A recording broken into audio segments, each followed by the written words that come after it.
Iya. Wih, gila. Gimana kok? Apa kabar Mas Bro? Apa kabar? Gila, Bali gimana Bali? Bali sampai saat ini gitu. Gimana Pak Koko? Gila, kayaknya gue salah bikin tanggal, salah bikin jam tuh.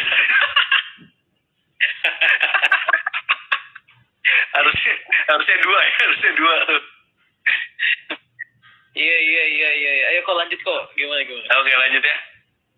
Nah, kita hari ini akan bahasnya tentang nih udah mulai new normal nih. Bahasanya kan new normal ya kan. New normal bingung juga artinya apaan gitu kan new normal. Semua dibikin new normal. Nah, waktu saat kemarin pandemi gimana sih bisnis di Bali?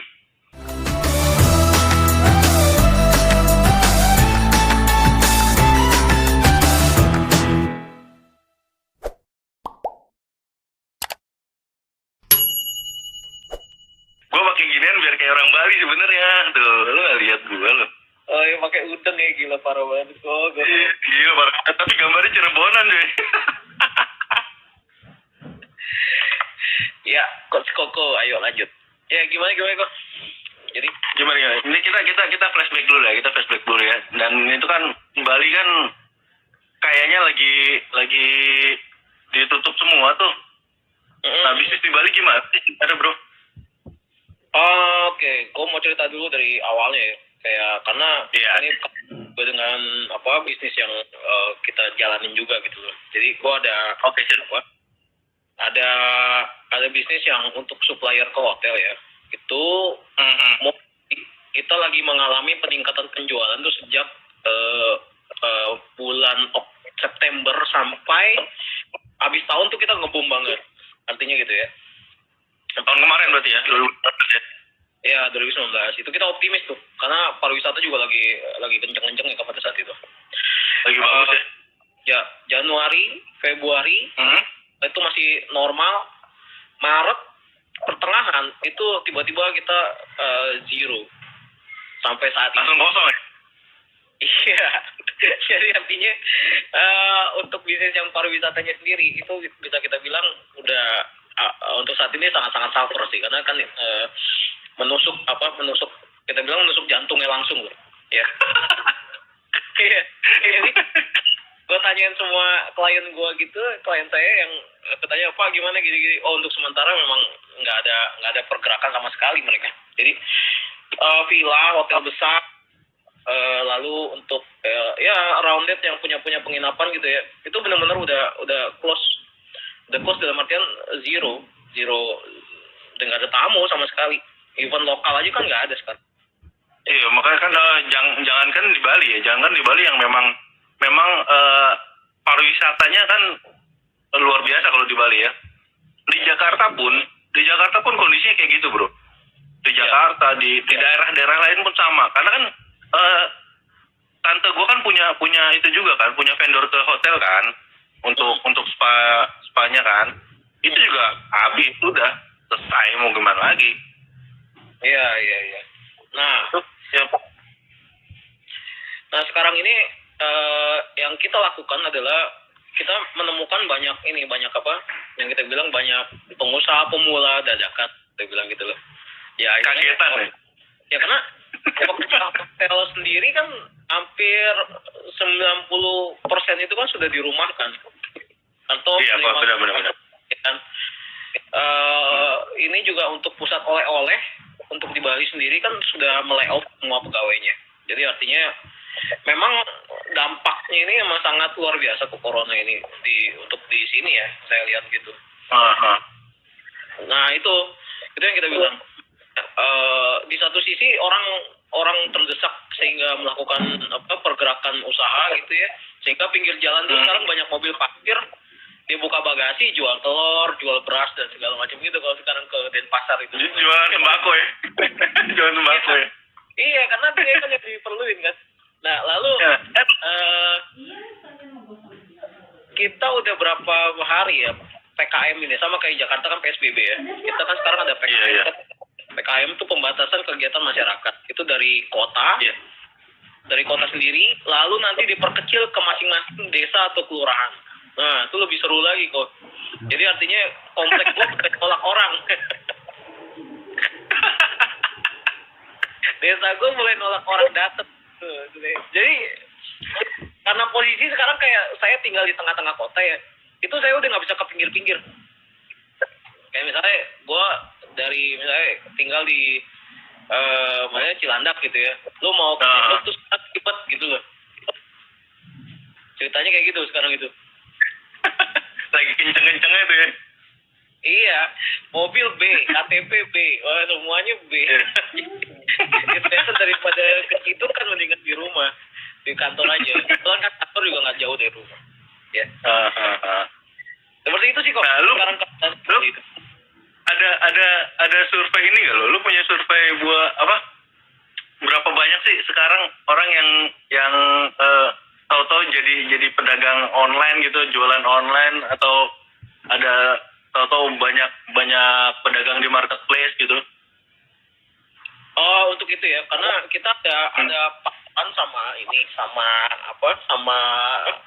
sama satu akun kuliner.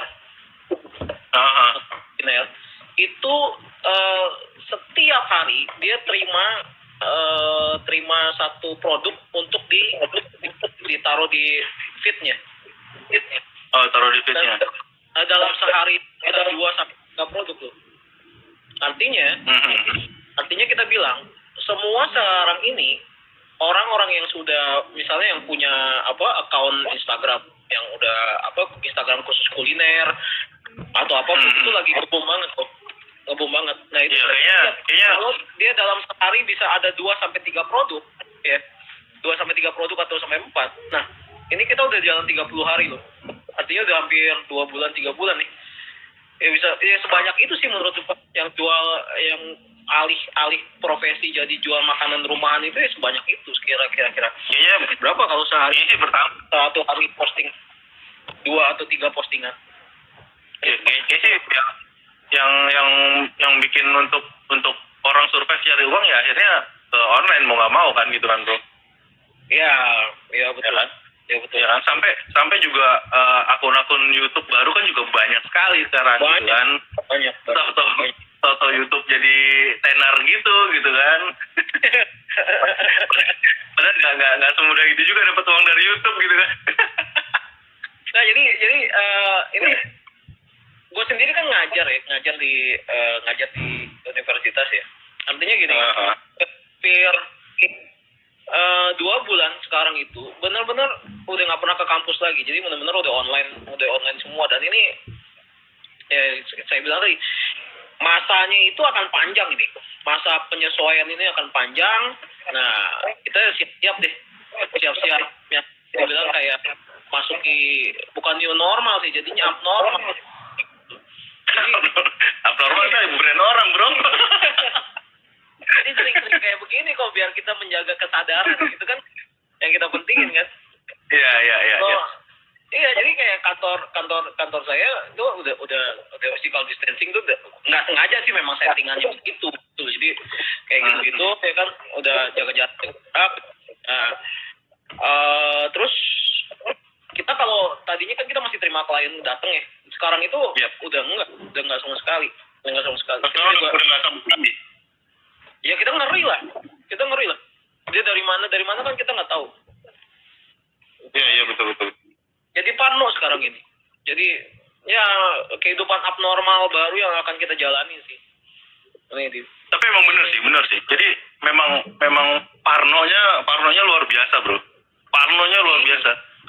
Jadi apalagi kayak gue juga udah beberapa bulan nih kebanyakan di rumah, lu nggak lihat gue jadi putihan gini gitu kan. Produktif banget. Gila gue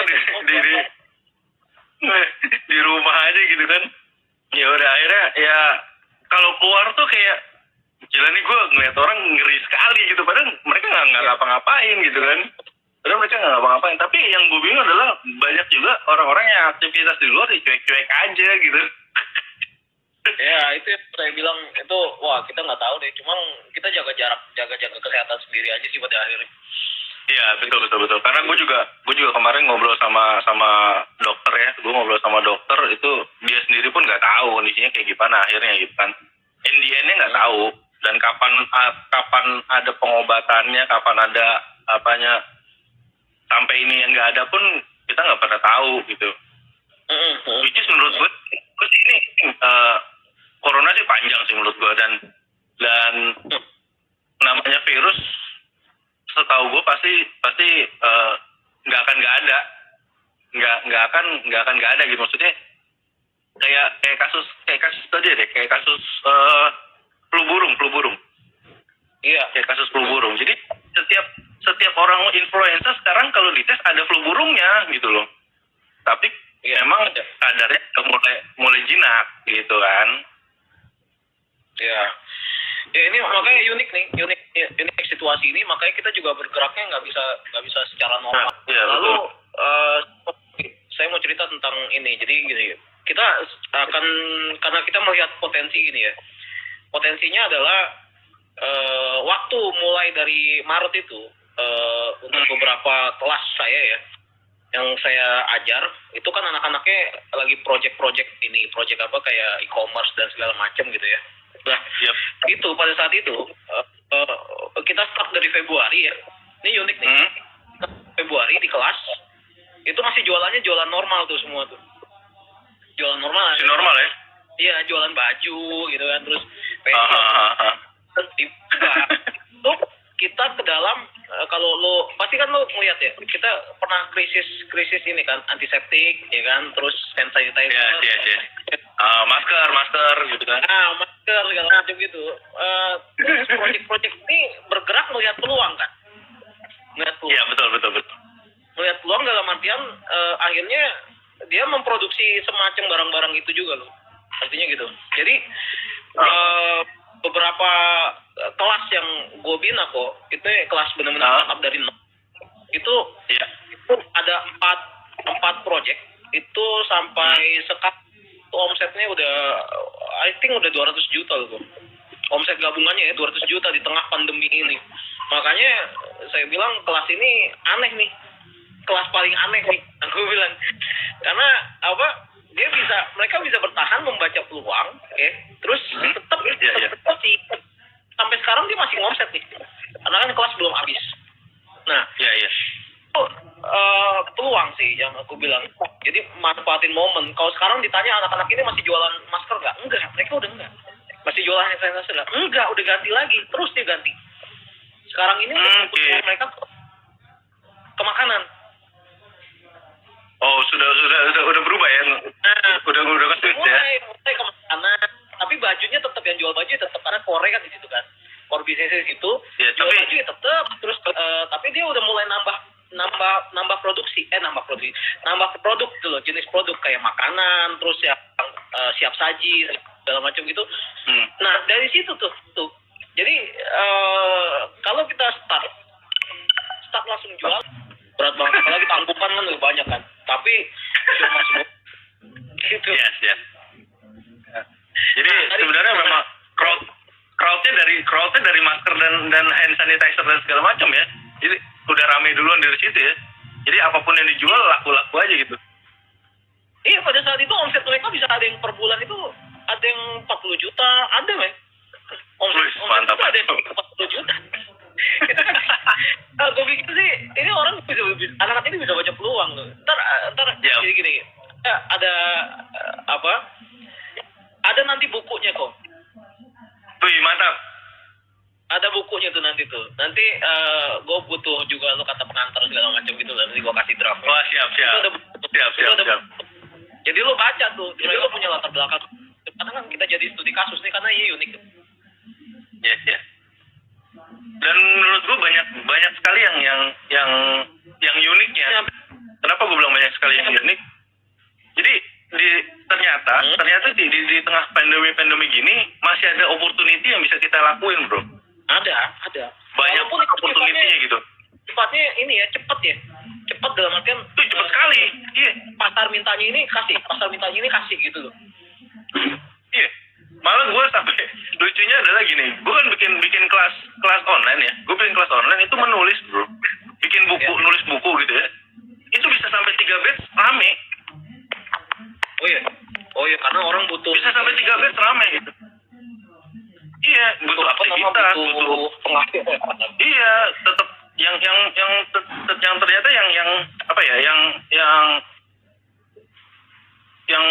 ingin belajar tetap mereka mencari keilmuan itu gitu loh, bro.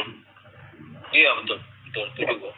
Jadi memang menurut gua banyak sekali yang apa ya, ada beberapa opportunity yang kita bisa lakuin gitu. Jadi 3 batch nulis buku, jadi buku dan apa, kita terbitin, kita kelola reseller dan segala macamnya, dan ada 1 batch itu public speaking gue bikin, bro.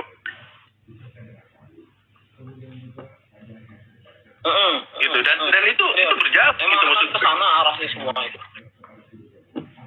Karena kayak apa, kayak kita punya kelas talk show begini kan, artinya setiap orang harus dipaksa ngomong pada akhirnya. Nggak bisa lah. Iya, betul. Paksa ngomong, kreatif dijalanin ya kan, ya udah, itu yang akan kedepannya itu seperti itu. Jadi benar-benar kerja otak pada saat ini, karena tenaga udah lu tinggal buat olahraga, buat ngejaga kesehatan aja. Kalau dia pakai tenaga sih kayaknya udah nggak jalan kayak kita kerja jam atau nggak, kayak kunjung-kunjungin kelas. Iya, itu udah nggak ada menurut gua ke depan itu. jam 8, jam 8:30 harus udah nyampe kantor gitu kan. Udah nggak ada. Kalau telat denda, potong gaji, potong uang makan gitu kan. Dan lucunya adalah ketika gue bikin kelas itu ya, gue mikir gini, bro. Kalau kita bikin kelas online, kelas offline, misalkan kayak public speaking di mana gitu, di hotel dan segala macam gitu kan, pertama harganya mahal ya kan, luar biasa kan, harganya kan udah jutaan lebih kan. Udah gitu, pesertanya kan harus dari daerah situ kan, di daerah yang kita buat itu, misalkan kita di Jakarta atau di Bandung, orang-orang Bandung dan sekitarnya gitu kan. Nah, ketika kita bikin kelas online, pesertanya bisa dari mana aja dan harganya kita bisa tekan lebih murah. Betul. Itu namanya lu kita baca peluang lah ya. Iya, dan menurut gue itu opportunity sih. Gue nggak tahu deh kalau yang itu bener apa enggak. Covid corona anjir. Bener-bener ngelek.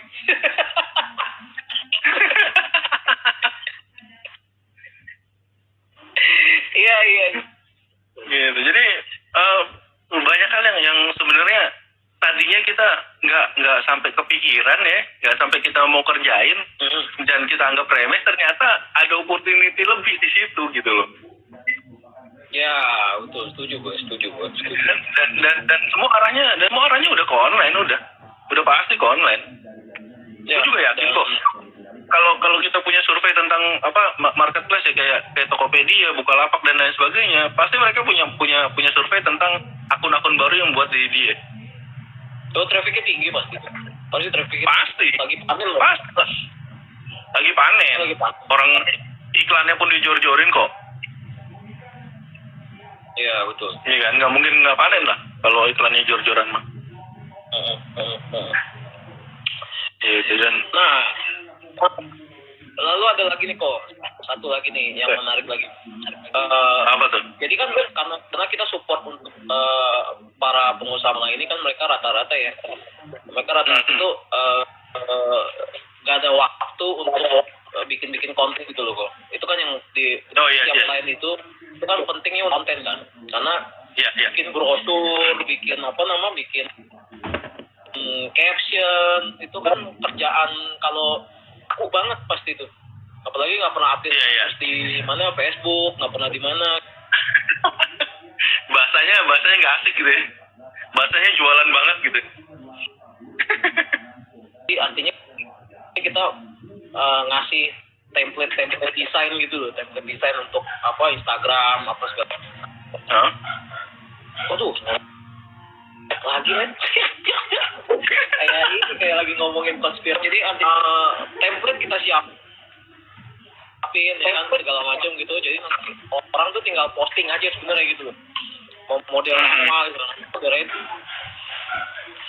Karena akhirnya banyak ini bro, gue nemuin ya. Halo. Ya, gue nemuin beberapa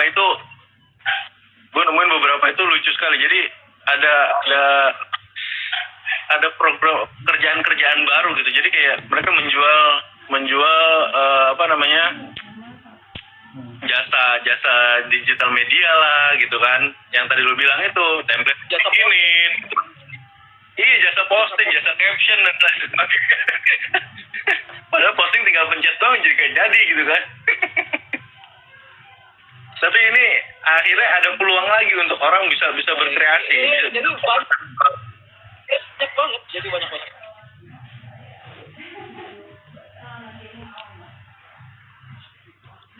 Iya, setuju gue kok, setuju. Yang hidup kedepannya itu akan adalah orang-orang kreatif sih, orang kreatif ya. Orang kreatif orang yang bisa baca semua, karena gini, masalahnya semua ada di depan mata loh.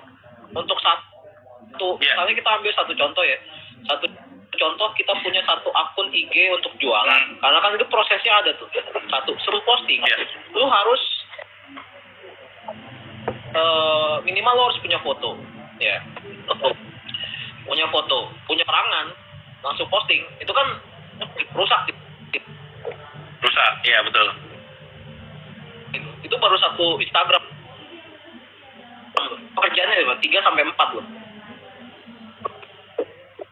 iya kan?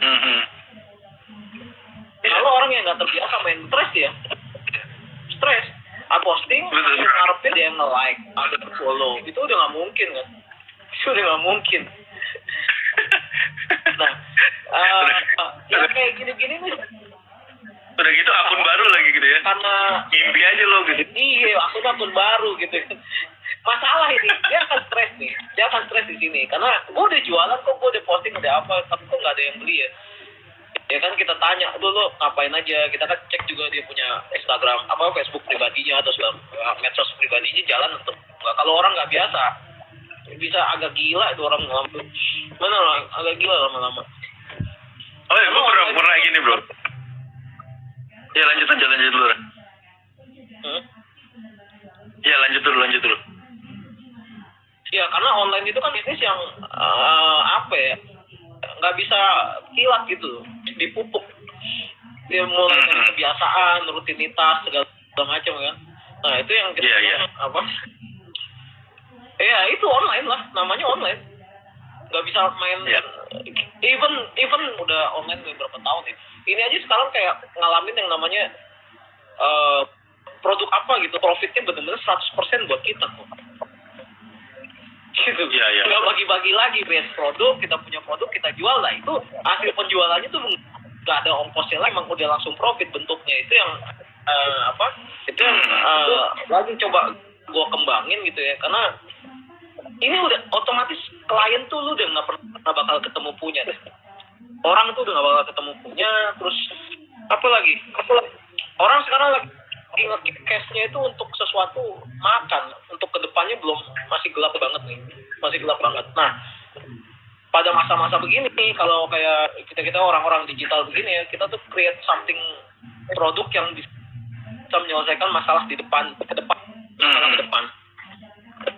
ya kan. Kayak masalah ke depan yang gue lihat, kalau lo satu produk itu kali proses kerjanya, itu yang kita coba persingkat ya. Lu bisa langsung posting dengan lu kayak gini aja, sebenarnya gitu kok. Jadi memang edukasi ini nanti dia akan berkembang pesat sih model pengajaran kayak lu tadi online kelas segala macam gitu ya. Just enjoy, karena memang lu ngajar dari WhatsApp doang kan, artinya bisa sambil rekam. Iya, dari WhatsApp, dari Zoom. Nah itu buku gue lagi bikin buku lagi tuh, rebahan berduit namanya. Anjay. Gila gak lo? Rebahan berduit cuy. Sebentar, Gus, buku yang gue.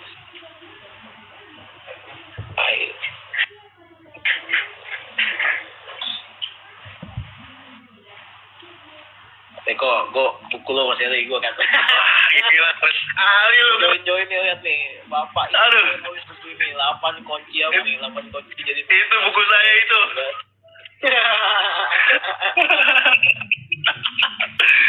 Gokil. Ya jadi terkadang gini bro, terkadang mungkin mindset orang tentang bisnis online ini harus diperbaikin kalau menurut gua. Karena gua pernah bikin seminar tentang bisnis online gitu ya. Banyak yang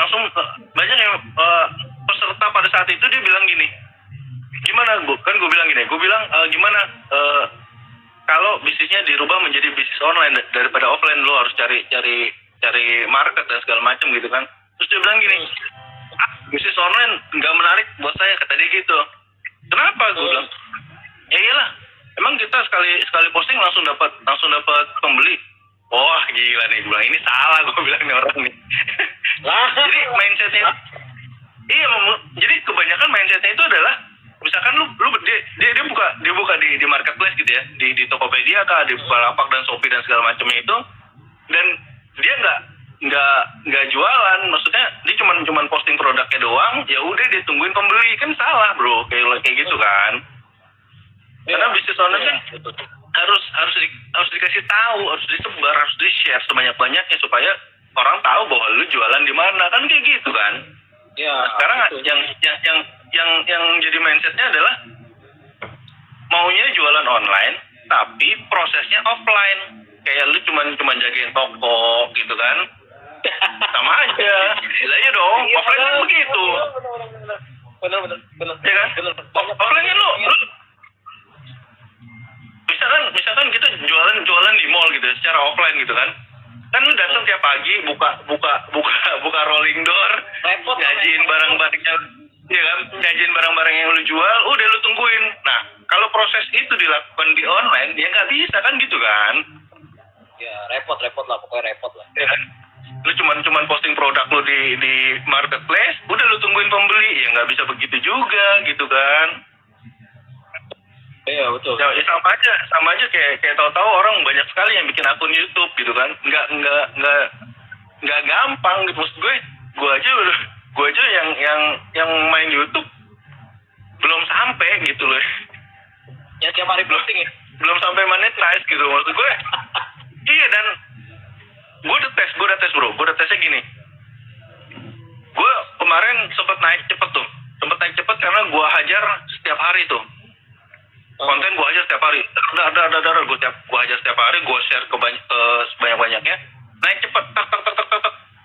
Gara-gara prank sampah, suwe ya lo. Ketinggalan. YouTube-nya ngerubah sistem bro. YouTube ngerubah sistem. Oke. Guanya juga, gue pikir gini, tadinya gue pikir bahwa satu hari gue bikin konten, hari berikutnya gue share gitu kan, jadi gue bikin konten dua hari sekali gitu kan. Ternyata malah gak jadi. Wah kacau ya gue bilang. Jadi pola emang ya semua juga sekarang ngakalin apa ya, nge-like lagi. Jadi maksud gue ya YouTube nggak semudah yang dipikirin gitu loh. Nggak ada yang mudah lah. Ini nggak ada yang mudah kok. Tiba jual telur aja di Facebook aja. Iya. Dan sekarang juga Facebook kan banyak sekali bro. Iya. Nggak ada yang mudah. Sumpah nggak ada yang mudah. Nggak ada yang mudah. Sekarang itu prosesnya proses learning sebenarnya kok. Betul. Gue selalu ngomong sama mahasiswa gue tuh, gue bilang gini, lo develop new set of skill gitu loh. Jadi lo harus kembangin satu skill baru gitu loh. Apalagi kayak misalnya yang seumuran yang ngakunya tuh gatek gitu ya. Lo nggak kayak itu sekarang gitu loh. Lo harus kembangin satu skill baru. Ya which is itu adalah lo harus melek online ini gitu. Lo mau nggak mau kok. Kalau nggak tersingkir gitu ya. Oh iya. Jadi udah seleksi alam jatuhnya. Ya seleksi alam. Jadi bilang, karena balik lagi masalah mental juga ya. Kayak gini benar-benar misalnya full online ya.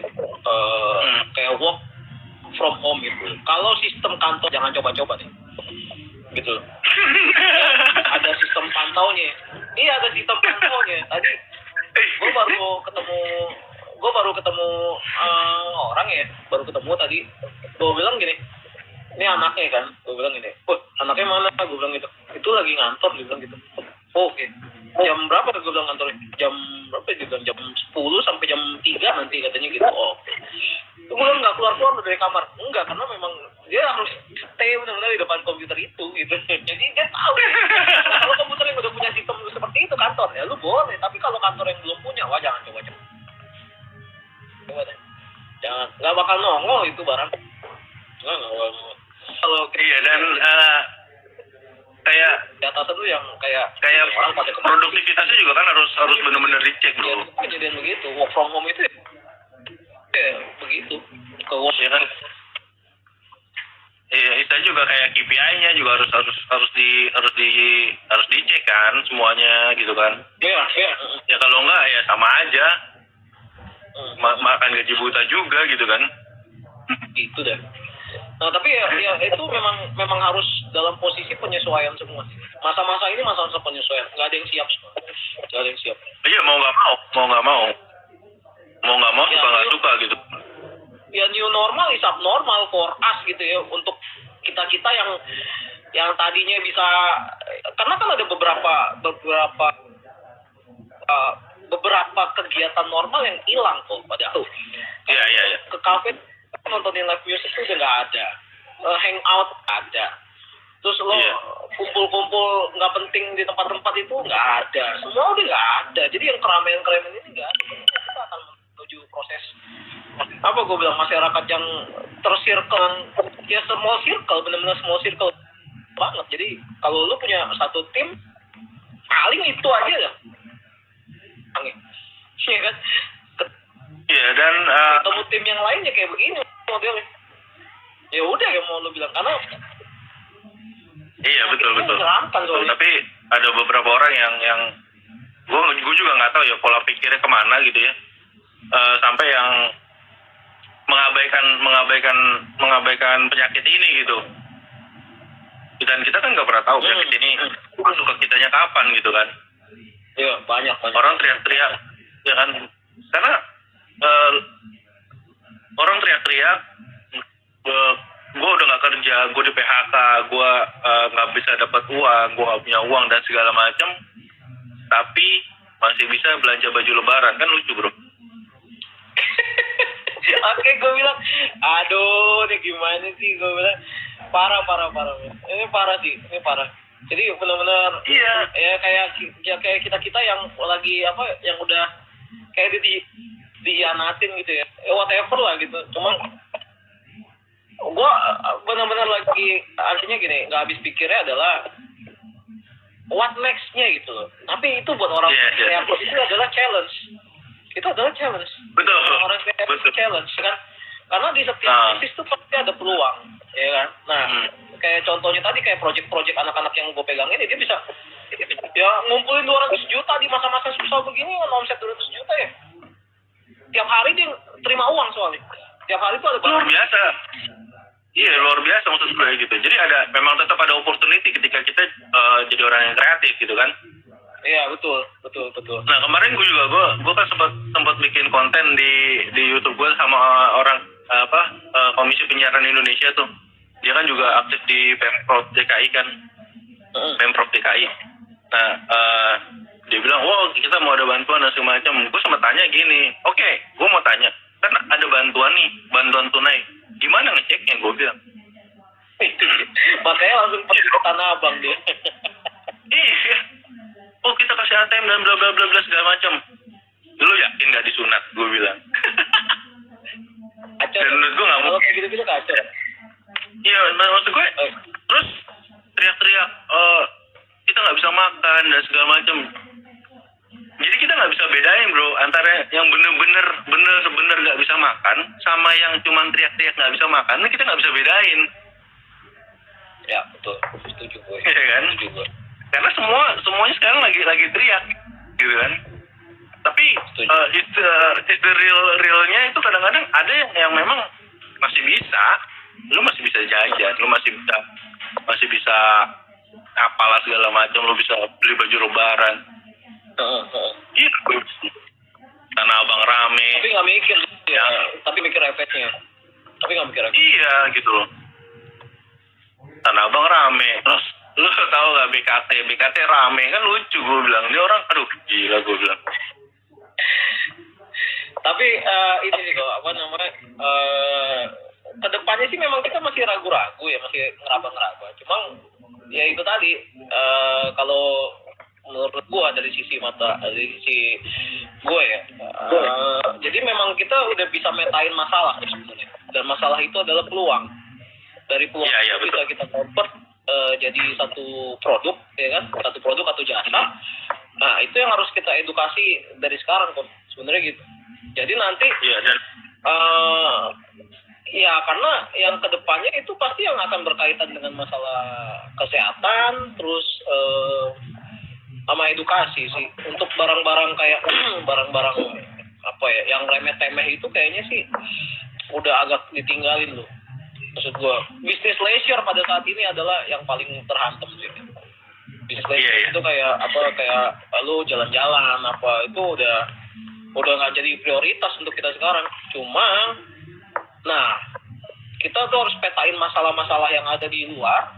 Itu kita list loh, kita mulai list ya. Apa sih orang yang pada saat ini apa gitu ya? Kita list gitu segala macam. Ya itu nanti kita pilah yang mana mau kita kerjain ya kan. Jadiin produk atau jasa, habis itu ya kita launching. Kayak gitu sih menurut gua. Untuk ngadepin apa? Ini analisa gua. Ini stay sampai 2022. Baru itu istilahnya kita bisa benar-benar enak dah gitu. Cuma every itu kan punya story ya masing-masing. Ya 97 98 gue ngerasain kok, karena gue masih kuliah kan. Terus 2008 nggak terlalu lah. Tapi krisis kali ini itu bedanya adalah karena ini campur penyakit ini yang gak enak gitu. Kalau krisis ekonomi sih gue masih berani punya. Tapi namanya ada krisis penyakit yang kaitan sama nyawa, males. Iya males. Kalau lu sampai kena, lu males aja. Kayak kesel gitu, anjay gak bisa ngapa-ngapain lagi udah. Doing nothing for 14 days, 14 hari, bener kan? Doing nothing, lu gak bisa ngapa-ngapain juga.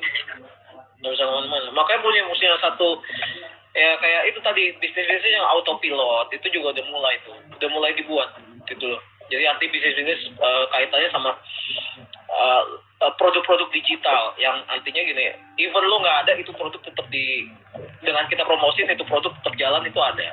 Kayak gitu-gitu tuh udah harus mulai dikembangin. Iya. Dan menurut gua harus yang akhirnya memang berbeda ya, memang kelihatan antara pebisnis sama pedagang ya gitu ya. Kalau menurut gua sih. Kalau pedagang kan jual ya, kemarin masa-masa jual masker, ya kan, mafia masker, mafia hand sanitizer, mafia termometer, semuanya itu juga kita mafia APD gitu kan. Waduh, itu gila sih. Ya, tapi kalau menurut gua gini. Ya, dan menurut gua pedagang itu cuman taunya ya gue jualan apa yang gue punya, ya udah gitu doang. Jadi dia nggak mikirin gimana ini usaha bisa berkembang, gimana ini usaha bisa gue deteksi, gimana usaha ini bisa autopilot, bisa berjalan sendiri gitu kan. Jadi perbedaannya sih menurut gue sih di situ sih. Dan yang konvensional kalau dia nggak inovasi, menurut gue ya udah begitu aja, tinggal nunggu pandemi doang. Ya, untuk saat ini sih, tetap untuk saat ini kita tuh kayak bunglon men, satu pedagang, satu lagi mikirin yang jangka panjang. Iya. Ada barang udah cepet jual aja udah. Make money dulu. Yang penting cuan dulu, dicuan baru habis itu. Karena itu modal bikin fondasi kan. Iya. Karena ada juga yang ngomong sama gue. Kebetulan ada saudara gue juga di Bali. Dia bilang, "Pak, gila kok. Nih bisnis di Bali nggak ada yang bisa jalan gini. Gue nggak bisa gue nggak bisa dapat uang dan lain sebagainya gitu ya. Terus gue cuma bilang apa, lo tau nggak yang dibutuhin pada saat ini, pada saat sekarang ini adalah cuman survive. Gue bilang lo nggak bisa mikirin yang lain, lo nggak bisa mikirin yang lain-lain lo, iya kan? Lo cuma survive aja. Akhirnya dia tinggal bilang, lo gue gimana mau survive, gue nggak punya duit. Bro, gue bilang, lu yakin lu nggak punya duit beneran? Gue bilang, masa nggak ada, cuma dikit-dikit doang. Pada saat itu masih bulan puasa tuh dia ngobrol ya kan. Gue bilang gini, lu mau survive gimana? Gue bilang, lu bikin gorengan, lu bikin apa kek, lu jualin, lu masih bisa lo jual begitu. Gue bilang, iya juga ya. Kenapa lu mikirin? Iya, maksud gue kenapa lu mikirinnya, kenapa lu punya mindsetnya itu cuman pandeminya, lu nggak punya uangnya gitu loh. Tapi bukan what the solution, gua harus survive-nya gimana gitu. Betul. Tapi emang pengaruh. Ya itu tadi kan saya bilang, karena sebelumnya nggak pernah, makanya kan pas dipaksa untuk jualan itu sebenarnya pekerjaan paling berat itu kan jualan untuk semua orang. Iya. Makanya iya, ya kayak itu kalau semua orang abis lulus sekolah kan maunya jadi admin, nggak ada yang mau jadi sales, semuanya ada, nggak ada. Iya nggak ada kan? Berarti kalau ada yang masih ada yang mau jadi sales, berarti apa tuh? Berarti dia tahu bahwa orang sales itu paling bisa survive dimanapun ya orang sales, bro. Maksud gue gini, kayak kita kan pernah satu tim ya, artinya gini, apa sih yang kita kerjain dari dulu? Itu kan sesuatu yang di luar nggak masuk akal kan, semuanya yang kita kerjain. Masuk akal, iya nggak? Barang yang jual nggak masuk akal, betul. Proses jualannya nggak masuk akal, iya kan? Tapi jalan-jalan aja, lu komisi tetap masuk, iya kan? Semuanya tetap jalan. Yang penting ada orang mau beli, itu doang. Yang penting ada orang mau beli. Masalahnya mau masuk akal apa enggak, biarin aja gitu. Orang mau ada yang beli berarti masuk akal gitu. Ini berarti barang kita bener kan gitu. Nah itu. Nggak ada loh, kayak nggak ada orang mau jadi sales tuh, nggak ada. Tapi pada satu titik lu pasti akan jadi sales. Nah, kayak sekarang ini semua orang sales. Ya mau nggak mau. Mau nggak mau, lu pinter apa juga gitu. Lu harus sales aja. Iya. Sales dari mulai jualan apa, hand sanitizer, masker, apa lagi, telur, terus apa lagi yang gue lihat tuh, handphone, orang jualin dah semua, barang-barang nggak penting gitu kan, jual semuanya, mau nggak mau. Nah kalau misalnya lu bilang itu kagak laku, ya lu selama ini gimana? Itu aja. Nah, lu nggak mau belajar, itu aja. Jadi orang-orang tuh mesti kosongin gelas itu, mesti dikosongin, gitu kan, enak kalau kayak gitu kan, nothing tulus, bener kan? Iya, dan sebenarnya nggak banyak orang-orang yang mau begitu, bro. Gak mau, karena kenyamanannya kan dicabut. Iya. Iya kan, kenyamanan dicabut. Nggak mau. Pada saat kemarin masuk comfort zone gitu kan, gue masih megang duit, masih segala macem. Ya, rutinitasnya, patternnya, polanya begitu-gitu aja gitu. Akhirnya ketika dipaksa dengan kondisi yang tidak nyaman, mau nggak mau harus berubah gitu kan, akhirnya nggak tahu harus ngapain, nggak bingung juga mau belajar di mana gitu kan. Iya betul. Pada akhirnya gimana, lu harus bertahan pada saat ini, nggak ada cara lain selain bertahan, dan lu harus belajar mulai belajar start dari nol. Apa itu lu misalnya mau jualan online, ya ngapain sih yang dilakuin pertama kali itu apa kan gitu. Terus apa? Ya stepnya ada, kayak baby step aja sih. Tapi kalau lu yang modalnya nih, ada satu kunci lagi ya, lu mesti perhatiin. Kalau sekarang di-invite ke grup apapun itu, lu terima dah, jangan lu tolak-tolak.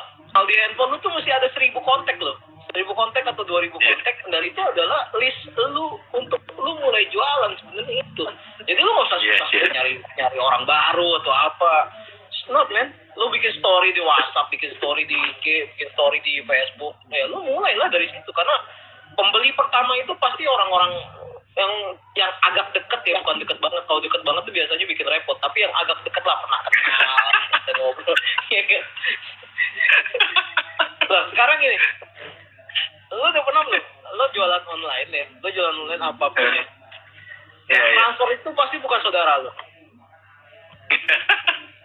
Bener ya? Pasti orang lain yang nggak Iya. kenal, ya kan? Saudara lu mana ada, temen lu mana ada, nggak ada. Pas saat online itu nggak ada temen, nggak ada saudara, nggak ada siapa. Semua itu dari Iya. orang yang kita nggak kenal. Nah itulah Karena yang gue bilang, don't trust, apa ya, maksudnya jangan ngarepin yang deket banget bakal support lu tuh nggak ada waktu awal, tuh nggak. iya, lebih mudah jualan ke orang lain sebenarnya. Lebih mudah jualan ke orang yang nggak Iya. kenal. Bener, Iya. bener. Gitu. Jadi saudara juga akhirnya lu jualan apa sih? Gitu doang gitu aja. Iya, kayak sekarang kayak orang nonton negatif thing semua gitu. kayak lu nih bikin konten apa? Kayak waktu lu start jadi coach, lu apa sih lu kok? Dan klien gua nggak ada saudara gua, bro. Nggak ada, itu udah kenyataannya seperti itu. Udah kenyataannya seperti itu. Jadi kalau nggak ada. dan gua menepis bahwa teori yang dipakai di asuransi itu tidak berguna menurut gua. Nggak ada, serius tuh. Nggak ada. Kalau di online tuh Iya kan? saudara, repot. Kalau di jadi agen asuransi kan begitu, bro. Kumpulin saudara lu, berapa nama, segala macam, bla bla bla bla bla. Nggak ada. Dan lu tahu 100% nggak ada saudara lu yang beli, bro. Nggak ada. Yang Nggak ada mana tawarin, ada malah dihina-hina anjing. Parah. Iya. Ya nggak usah jauh-jauh kayak gitu lah. Waktu gua masih jadi sales mobil lah gitu kan. Gue ngeliat saudara gue beli mobil, bro, anjir gak lu? Nggak beli sama gue gitu loh.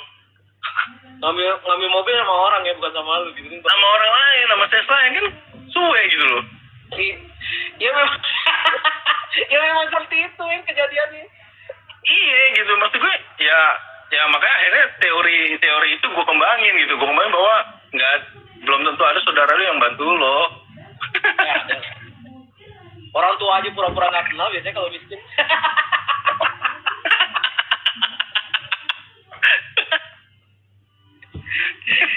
Iya bener seru. Iya karena Apalagi kalau zaman kayak begini nih, waduh repot dah. Semua orang pura-pura nggak kenal gitu kan. iya dan lucunya adalah gini, yang lucunya adalah pola itu masih dipergunakan oleh bisnis asuransi gitu loh. Oh iya, karena memang itu kan awalnya semua dari sana. Iya. Bener sih. Ya minimal kalau lu masih punya orang tua berduit ya lo suruh beli aja asuransinya. Tapi kalau udah nggak berduit mah udahlah, kasihan gitu. Iya. Aduh. Kocak. Dan dia kemarin juga gue ngomong gitu, jadi gue bilang sama teman gue yang di KPI itu, gue bilang gini, sekarang sih yang bisa survive, yang bisa jalanin rutinitas dan bisa jalanin survive hidup pada saat pandemi ini ya, menurut gue ya orang-orang kreatif yang punya dan bisa ambil peluang. Betul, setuju. Ambil peluang. Gitu. Orang-orang yang pasrah, orang-orang yang hopeless, ya menurut gue akan menjadi apa ya? Akan menjadi tetap jadi orang yang selalu minta dan segala macam gitu kan. Mau Ya, setuju. Udah kepentok pun, udah kepentok dalam situasi kayak gini pun, mereka juga masih apa ya? Masih blaming gitu, masih kebanyakan alasan, kebanyakan excuse. Gue mana bisa jual online, gue mana bisa. Padahal dia punya smartphone.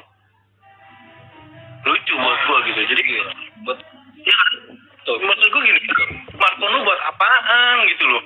Betul. Kalau smartphone lu cuma buat nelpon, lu ngapain pakai smartphone, pakai Nokia aja gitu kan. Ke telepon umum Iya kan? Iya, lu pakai Nokia aja. Cuman buat telepon sama SMS doang gitu. Ngapain lu pakai smartphone?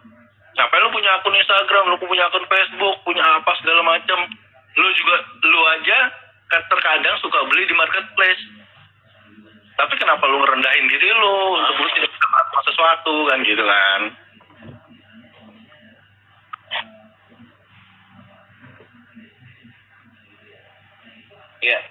Iya.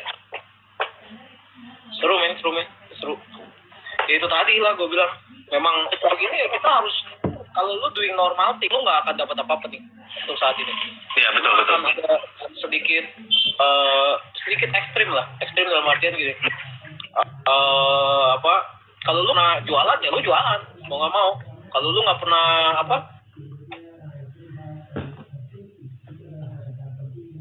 nggak pernah do yang lu takutin, ya lu do yang lu takutin itu. Sebenarnya semua orang takut ya. Gitu.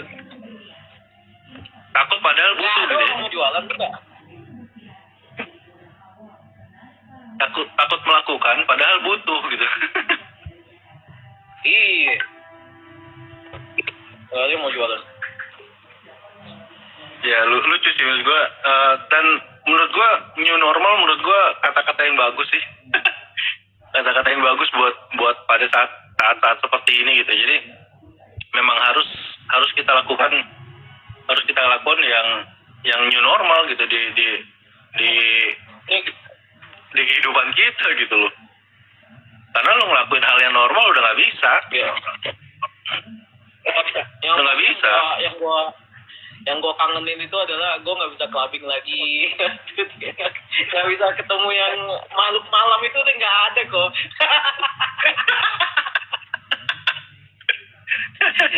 Lu gila, sekarang gini, kita sekarang hidup hanya sampai jam 8 malam di Denpasar pada saat ini. Wah, gokil. Iya, jam 9 malam tuh semuanya udah dipalang-palangin, semua toko udah tutup, kafe udah nggak ada apa nggak ada. Only sampai jam 8 malam aja. Terus kalau lo boleh tahu Seminyak apa area segala macam itu udah sepi, udah nggak ada yang buka mereka, udah nggak ada yang buka. Jadi lo tinggal bisa menikmati di ini aja, kalau lo belum pernah sana lo ngeliatin yang lihat di YouTube aja dah, tempat-tempat itu pernah ada. Ya gitu loh. Wah, gila.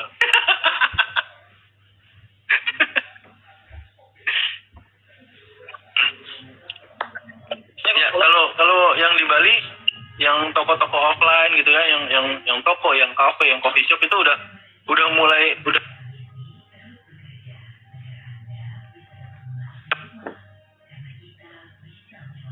Grab aja sih. ngandelin Gojek sama Grab doang ya. Ya Grab sama Gojek aja mereka andalan nih. Dan mungkin juga akan lebih banyak juga ya akun-akun baru di transportasi itu ya. Iya, betul. Untuk jualan produk gitu. Sekarang karena gua di Denpasar artinya kan tadi dari daerah Kuta kita masih bisa tuh kafe di Kuta kirim ke sini itu masih bisa kok. Tapi sekarang karena pembatasan wilayah-wilayah ini akhirnya Denpasar itu Gojeknya hanya di Denpasar only, di Denpasar doang gitu, nggak bisa kemana-mana dia. Bener-bener kita kayak kekurung nih di tengah gitu, terus kita nggak bisa kemana-mana gitu. Dengan ya itu tadi mobil gue kan masih B, KTP gue masih B, jadi gue kalau kan ada pemeriksaan gitu pasti gue malah disuruh pulang ke Giliman lo itu lupa. Serem bro, beneran serem. Tapi mungkin Bali lingkupnya kecil kali ya bro ya. Ya ini gue baru ngerasain Bali kecil. Iya. Jadi artinya kayak gue cuma bisa meeting batasnya, ada batas-batasnya memang. Jadi tapi juga kita nggak mau kemana-mana, beneran di rumah aja udah. Di kantor. Dan gue juga parnoan bro. Iya. Gue juga parnoan. Kita handling website ya kan, terus create produk, udah itu aja. Makanya aduh bener-bener udah nggak ada ketemu orang. Paling kita kalau gue nongkrong itu sama anak-anak kantor aja. Iya, dan gue juga kemarin juga sempat ada diminta untuk hipnoterapi kan buat recovery adiktif kan. Itu di daerah Sawangan bro, di daerah Sawangan. Gitu kan, dan ke arah dari Jakarta ke sana kan pasti ada pencegatan gitu kan. pemeriksaan 24 jam. Tadi gue berpikir bahwa wah gila gue ke Sawangan gitu kan, ini pasti gue Depok kena gitu kan, ada gue diperiksa dan segala macam. Ya, yang penting gue sih apa namanya ikutin ini aja lah, ikutin standarnya harus gimana gitu, masker, sarung tangan, gue naik motor sendiri gitu kan, gue nggak yang lain-lain ya, menurut gue oke lah gitu. Dan sebenarnya ada opportunity juga pada saat itu gue. Jadi sebenarnya memang benar sih, benar banget, dan banyak sekali opportunity yang bisa kita ambil gitu loh.